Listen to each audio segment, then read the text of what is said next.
जनसंख्या भूगोल की परिभाषा। जनसंख्या भूगोल की एक नवीन शाखा है जिसके अंतर्गत जनसंख्या के विभिन्न तत्वों में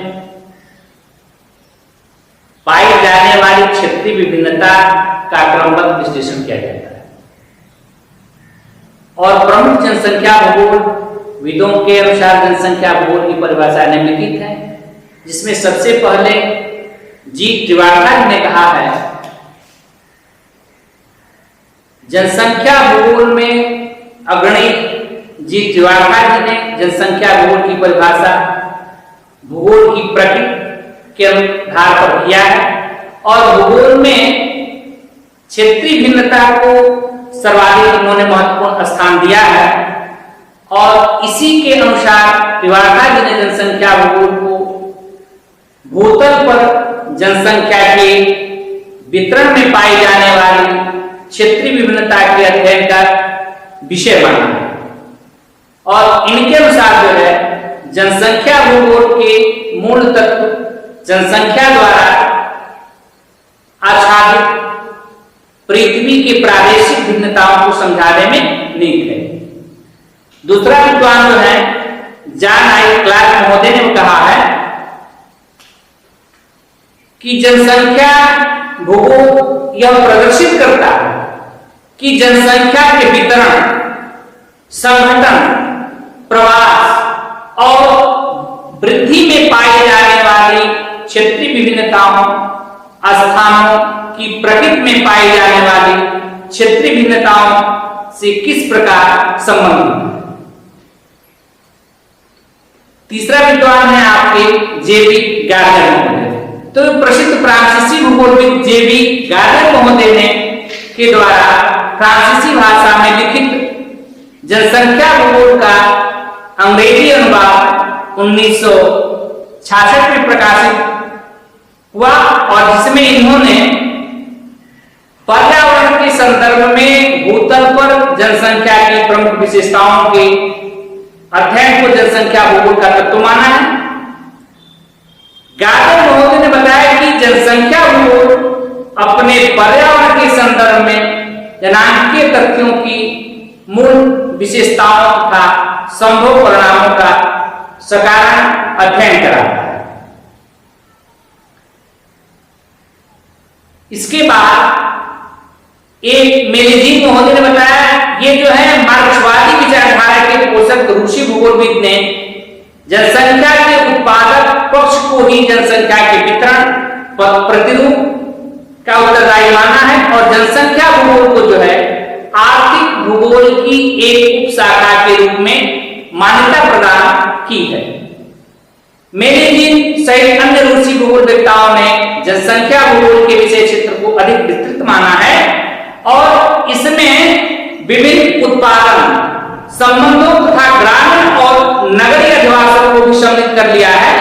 मेलिजीन के अनुसार जो है जनसंख्या भूगोल जनसंख्या के वितरण तथा विभिन्न जनसंख्या समूहों में विद्यमान उत्पादक संबंधों और अधिवास तंत्र एवं समाज के उत्पादक उद्देश्य के लिए उसकी उपयुक्तता, उपयोगिता तथा प्रभावशीलता का भी अध्ययन इसमें किया जाता है और जनसंख्या भूगोल के विषय में पाश्चात्य भूगोलविदों और मार्क्सवादी रूसी भूगोलविदों के विचारों के पर्याप्त अंतर मिलता है कि तत्पश्चात जो है भूगोलविद जनसंख्या भूगोल को मानव भूगोल की उपशाखा के रूप में प्रस्तुत करते हैं, जबकि रूसी भूगोलविद इसे आर्थिक भूगोल का प्रमुख घटक एवं इसकी उपशाखा मानते हैं और भूगोल को जो है एक पृथक शाखा के रूप में स्थापित करने तथा वर्तमान स्वरूप प्रदान करते हुए प्रमुख योगदान अमेरिका, ब्रिटिश आदि पश्चिमी भूगोलविदों का ही माना जाता है। तो जनसंख्या भूगोल की वर्तमान रूपरेखा के आधार पर इसकी एक सामान्य परिभाषा इस प्रकार हम कर सकते हैं कि जनसंख्या भूगोल की वह शाखा है जिसमें जनसंख्या के वितरण, संगठन, स्थानांतरण तथा परिवर्तन में पाई जाने वाली क्षेत्रीय विभिन्नताओं और किसी निश्चित क्षेत्र में जनसंख्या तथा पर्यावरण के मध्य पाए जाने वाले उत्पन्न सामाजिक आर्थिक प्रतिरूपों का अध्ययन किया जाता है। अब अगला है जनसंख्या भूगोल का विषय। तो भूगोल की एक नवीन शाखा के रूप में जनसंख्या भूगोल विकासमान अवस्था में है और इसके अध्ययन क्षेत्र का विषय वस्तु का निर्धारण अभी पूर्णतः को नहीं प्राप्त कर सका है और इसकी गत्यात्मक प्रकृति के कारण ही समय समय पर इसमें विभिन्न जो है नए नए पक्षों को समाहित किया जाता रहा। तो जनसंख्या भूगोल के अध्ययन का क्षेत्रीय बिंदु जो है मनुष्य जनसंख्या और इसी से संबंध विभिन्न पक्षों का भौगोलिक अध्ययन ही इसकी मूल विषय वस्तु है। किंतु जनसंख्या भूगोल के विषय क्षेत्र के संदर्भ में विभिन्न जनसंख्या भूगोलवेत्ताओं के विचार में उल्लेखनीय अंतर पाया जाता है, जो एक नवोदित विषय के लिए स्वाभाविक भी है। यहाँ कुछ प्रमुख जनसंख्या भूगोलवेत्ताओं द्वारा प्रस्तावित जनसंख्या भूगोल के विषय क्षेत्र को रूपरेखा देने का यहाँ प्रयास करेंगे हम। सबसे पहले जी तिवारी जी ने कहा, उन्होंने सन 1953 में जनसंख्या भूगोल को क्रमबद्ध भूगोल की एक शाखा के रूप में संपादित किया और जी तिवारी द्वारा प्रस्तावित जनसंख्या भूगोल का विषय क्षेत्र निम्नलिखित 3 वर्गों में हम उसको क्या करते हैं, विभक्त करते हैं। सबसे पहला है भूतकालीन जनसंख्या का भूगोल, दूसरा है मानव जनसंख्या और तीसरा है जनसंख्या लक्षणों के वितरण का प्रादेशिक प्रतिरूप, ये तीसरा है। तो सबसे पहले इसमें भूतकालीन जनसंख्या का भूगोल क्या है, इसमें जो है जनसंख्या के वितरण एवं विकास का अध्ययन विभिन्न ऐतिहासिक कारणों के अनुसार किया जाता है। और दूसरा आपका है मानव जनसंख्या। तो मानव जनसंख्या इसके अंतर्गत जो है जनसंख्या वितरण, घनत्व, प्रवास, वृद्धि आदि पक्षों के अध्ययन को इसमें क्या करते हैं, सम्मिलित किया जाता है इसके अंतर्गत। तीसरा जो आपको हमने बताया जनसंख्या लक्षणों के वितरण का प्रादेशिक प्रतिरूप, तो इसके अंतर्गत जो है इसमें 2 उप वर्गों में विभक्त किया जाता है। इसमें सबसे पहला है जनसंख्या के भौतिक लक्षण और दूसरा है सांस्कृतिक लक्षण। तो भौतिक लक्षण के अंतर्गत जो है प्रजाति, आय, संरचना, लिंग अनुपात, जन्म दर, मृत्यु दर, स्वास्थ्य इत्यादि। और दूसरा जो आपको हमने बताया सांस्कृतिक लक्षण, तो इसके अंतर्गत जो है साक्षरता, धर्म, भाषा, आवास, प्रवास, आर्थिक स्तर, व्यवसायिक संरचना, वैवाहिक स्थिति, राष्ट्रीयता, जात आदि। और जॉन आई क्लार्क महोदय ने भी जनसंख्या भूगोल की विषय सामग्री के रूप में जिन तत्वों को समाहित किया है, उन्होंने इसको भी 3 वर्गों में इन्होंने क्या किया है, विभक्त किया है। इसमें सबसे पहला है जनसंख्या की निरपेक्ष संख्या, दूसरा है जनसंख्या के लक्षण, तो जनसंख्या के लक्षण दूसरा है, और तीसरा है जनसंख्या की गतिशीलता।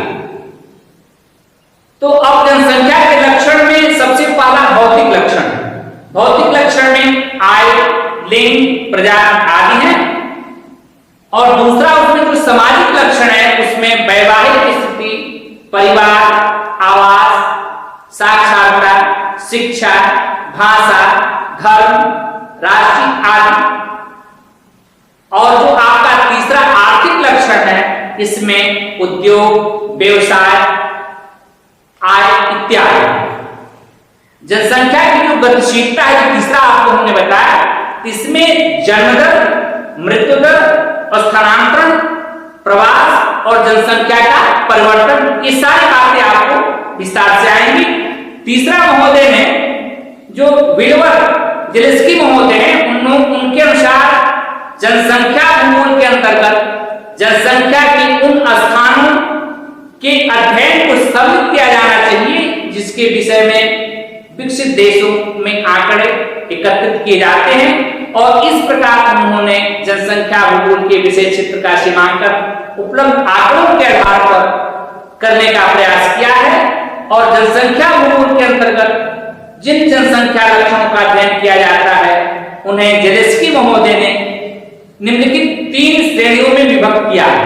सबसे पहला है जनसंख्या के जैविक लक्षण, दूसरा है आर्थिक, सामाजिक तथा सांस्कृतिक लक्षण, और तीसरा है गत्यात्मक लक्षण। तो जो सबसे पहला जनसंख्या के जैविक लक्षण है उसमें लिंग के अनुसार, आय के अनुसार, प्रजाति इत्यादि के अनुसार इसके बारे में बताया जाता है।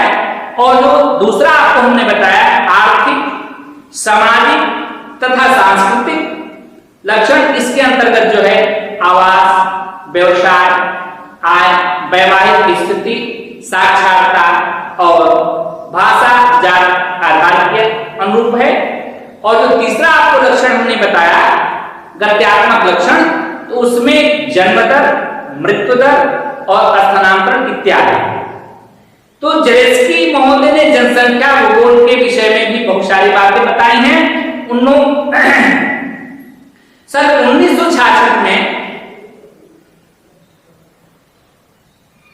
1966 में इन्होंने 3 खंडों में, एक प्रथम खंड में जनसंख्या भूगोल की प्रकृति, विषय वस्तु, आंकड़ों के स्रोत आदि की व्याख्या की गई है, और द्वितीय खंड में जनसंख्या वितरण तथा उसे प्रभावित करने वाले कारकों का वर्णन किया गया है, और तृतीय खंड में जनसंख्या संसाधन संबंध और जनसंख्या प्रदेशों का उन्होंने विवेचन किया जाता है इसके अंतर्गत।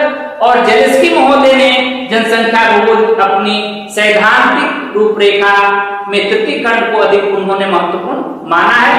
तो निष्कर्ष रूप में हम यूं कह सकते हैं कि जनसंख्या भूगोल एक गत्यात्मक विज्ञान है जिसके विषय क्षेत्र की परिधि में विस्तार होता जा रहा है, और हाल ही के वर्षों में जनसंख्या भूगोल में मात्रात्मक अध्ययन तथा सामान्यीकरण एवं मॉडल निर्माण पर बल दिया जाने लगा है जी, और इसके लिए नवीन शोध तकनीकों का प्रयोग किया जा रहा है।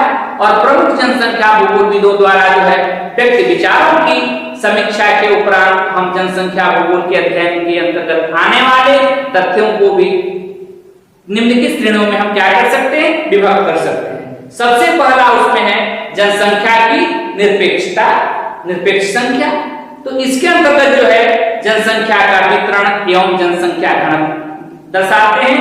दूसरा है जनसंख्या की गत्यात्मकता, इसमें जो है प्रजननता, मध्यरता, जनसंख्या परिवर्तन, स्थानांतरण आदि के बारे में हम बता लक्षण को क्या करते हैं। इसके बाद जनसंख्या के जो लक्षण है उसमें भौतिक लक्षण है, आर्थिक लक्षण है, सामाजिक सांस्कृतिक लक्षण है, और जनसंख्या संसाधन संबंधी जो है इसके अंदर चौथा जो लक्षण आपको बताया उसमें जनसंख्या संसाधन संबंध में जो है अनुकूलतम जनसंख्या, जनाधिक जनसंख्या दबाव, जनसंख्या संसाधन प्रदेश आदि के बारे में जानते हैं। और जो 5वां लक्षण है इसमें जो है जनसंख्या नियोजन एवं जनसंख्या नीतियों के बारे में बताया जाता है।